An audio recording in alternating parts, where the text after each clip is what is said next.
வராகியை பஞ்சமி நாளினில் கண்டு வணங்கி வந்தால் பெரும் இன்பங்கள் தங்கிடச் செய்திடுவாள், வரும் துன்பங்கள் தீர்த்திடுவாள்.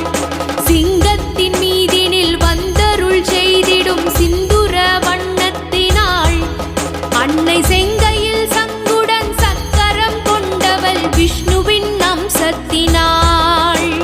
பச்சை நிறத்தவள் இச்சை